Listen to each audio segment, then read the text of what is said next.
এই ভ্যান চালক শিশুর বয়স ১০ বছর, নাম শম্পা খাতুন। জীবনের কঠিন বাস্তবতা ১০ বছরেই দেখে ফেলেছে প্রাথমিক বিদ্যালয়ের ৪র্থ শ্রেণীর এই শিক্ষার্থী। জামালপুর সদর উপজেলার নাকাটি গ্রামের ভ্যান চালক মোহাম্মদ ভাসানী ভ্যান চালিয়ে সংসার চালাতেন। ৫ বছর আগে জামালপুর শহর থেকে বাড়ি ফেরার পথে দুর্ঘটনায় এক পা ভেঙে গেছে তার। দীর্ঘদিন বিভিন্ন হাসপাতালে চিকিৎসা করেছেন। সবকিছু বিক্রি করে প্রায় ৬ লাখ টাকা খরচ করেও ভালো হয়নি তার পা। ১.৫ বছর ধরে ঘরে পড়ে আছেন। প্রতিদিন তার ওষুধ লাগে ১০০ থেকে ১৫০ টাকার। শম্পার মা নেবুজা বেগম রাস্তায় সবজি বিক্রি করলেও তা দিয়ে সংসারের খরচ এবং স্বামীর চিকিৎসা ব্যয় মেটানো যায় না। আর তাই সংসারের কষ্ট লাঘবে নিজেই ভ্যান চালানোর সিদ্ধান্ত নেন শম্পা।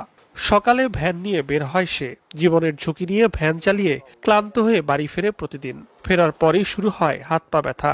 ছোট্ট শরীরে সারাদিন হাড়ভাঙা খাটুনির পর যা হয় তা দিয়ে বাবার ওষুধ কেনে সে। ৫ বছর ধরে আমার আব্বু অসুস্থ। আমি সকালে ভ্যান গাড়ি নিয়ে বেরিয়ে ২০০-৩০০ টাকা ইনকাম করে আব্বুর ওষুধ কিনে দিই। আমার ভ্যান গাড়ি চালাতে খুব কষ্ট হয়, কিন্তু আব্বুর জন্য আমি ভ্যান গাড়ি চালাই। ১০ বছরের ছোট্ট কন্যাকে চোখের সামনে এমন অমানসিক কষ্ট করতে দেখে বুক ভেঙে যায় মা নেবুজা বেগমের। কিন্তু সংসারের কঠিন বাস্তবতায় অশ্রু বিসর্জন ছাড়া তার যেন করার নেই কিছুই। লেখাপড়ার খরচ, প্রাইভেটের খরচ আমি দিতে পারি না। মেয়েরা অনেক কিছু অনেক টাইম আছে, আমি দিতে পারি না। আমি মা হয়ে দিতে পারি না, অসহায় হয়ে গেছি গে। ৬ লাখ টাকা আমার স্বামীর পাশে খরচ করেছি, তবু আমার স্বামী ভালো করতে পারি নাই। এখন একবেলা ভাত দিবার পাইলে আরেকবেলা ভাত দিবার পাই না, একবেলা তরকারি জোগাড় করা হলে আরেকবেলা তরকারি জোগাড় করতে পারি নাই। স্বামী নিয়ে পুনাই নিয়ে ওই বউ নিয়ে পুনাই যখন ইটুটা চা সবার পোলা ভানে ভালো কাপড় চোপড় আমার মেয়ে চা আমি দিতে পারি না, তখন আমার মনে খুব আফসোস থাকে আমি দিতে পারি না কেন। সবার বাপ ৮ বাজার পোলা ফান নিয়ে ৮ বাজারে যা আমার স্বামী যাইতে পারেন, আমার মনে হয় এই কষ্ট।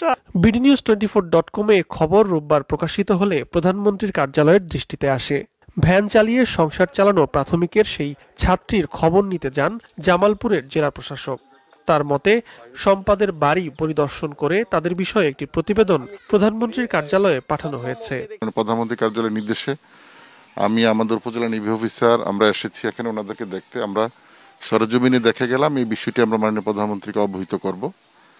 পরবর্তীতে মাননীয় প্রধানমন্ত্রী কার্যালয়ের নির্দেশনা মতে আমরা ওনাকে কিভাবে উনি একজন নিজেকে সুস্থ করে সুস্থ করতে পারেন তার চিকিৎসার জন্য নির্দেশনা আসবে এবং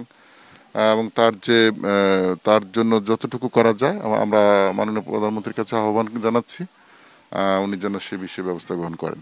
শম্পা আর তার দুর্দশাগ্রস্ত পরিবারের পাশে থাকার আশ্বাস দেন জেলা প্রশাসক।